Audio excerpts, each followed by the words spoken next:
بسم الله الرحمن الرحيم والنجم إذا هوى ما ضل صاحبكم وما غوى وما ينطق عن الهوى إن هو إلا وحي يوحى علمه شديد القوى ذو مرة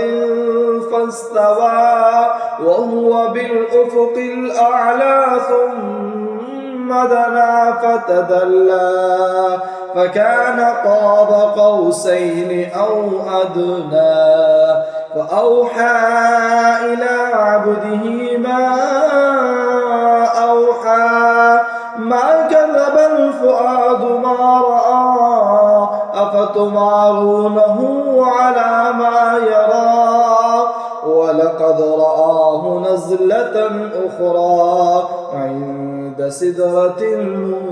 المنتهى عندها جنة المأوى إذ يغشى السدرة ما يغشى ما زاغ البصر وما طغى لقد رأى من آيات ربه الكبرى أفرأيتم اللات والعزى ومناة الثالثة الأخرى ألكم الذكر وله الأنثى تلك إذا قسمة ضيزى إن هي إلا أسماء سميتموها أنتم وآباؤكم ما أنزل الله بها من سلطان إن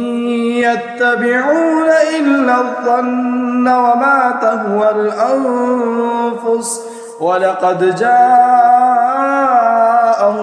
من ربهم الهدى أم للإنسان ما تمنى فلله الآخرة والأولى وكم من ملك في السماوات لا تغني شفاعتهم شيئا إلا من بعد أن يأذن الله لمن يشاء ويرضى إن الذين لا يؤمنون بالآخرة ليسمون الملائكة تسمية الأنثى وما لهم به من علم إن يتبعون إلا الظن وإن الظن لا يغني من الحق شيئا فأعرض عمن تولى عن ذكرنا ولم يرد إلا الحياة الدنيا ذلك مبلغهم من العلم إن ربك هو أعلم بمن ضل عن سبيله وهو أعلم بمن اهتدى ولله ما في السماوات وما في الأرض ليجزي الذين أساءوا بما عملوا ويجزي الذين أحسنوا بالحسنى الذين يجتنبون كبائر الإثم والفواحش إلا اللمم إن ربك واسع المغفرة هو أعلم بكم إذ أنشأكم من الأرض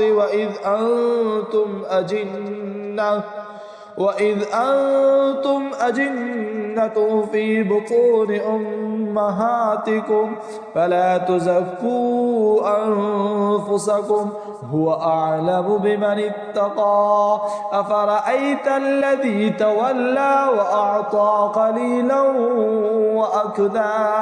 عنده علم الغيب فهو يرى أم لم ينبأ بما في صحف موسى وإبراهيم الذي وفى ألا تزر وازرة وزر أخرى ألا تزر وازرة وزر أخرى وأن ليس للإنسان إلا ما سعى وأن سعيه سوف يرى ثم يجزاه الجزاء الأوفى وأن إلى ربك المنتهى وأنه هو أضحك وأبكى وأنه هو أمات وأحيا وأنه خلق الزوجين الذكر والأنثى من نطفة إذا تمنى وأن عليه النشأة الأخرى وأنه هو أغنى وأقنى وأنه هو رب الشعرى وأنه أهلك عادا العولى وثمود فما أبقى وقوم نوح من قبل إنهم كانوا هم أظلم وأطغى والمؤتفكة أهوى فغشاها ما غشا فبأي آلاء ربك تتمارى هذا نذير من النذر الأولى أزفت الآزفة ليس لها من دون الله كاشفة أفمن هذا الحديث تعجبون وتضحكون ولا تبكون وأنتم سامدون فاسجدوا لله واعبدوا صدق الله المولانا العظيم.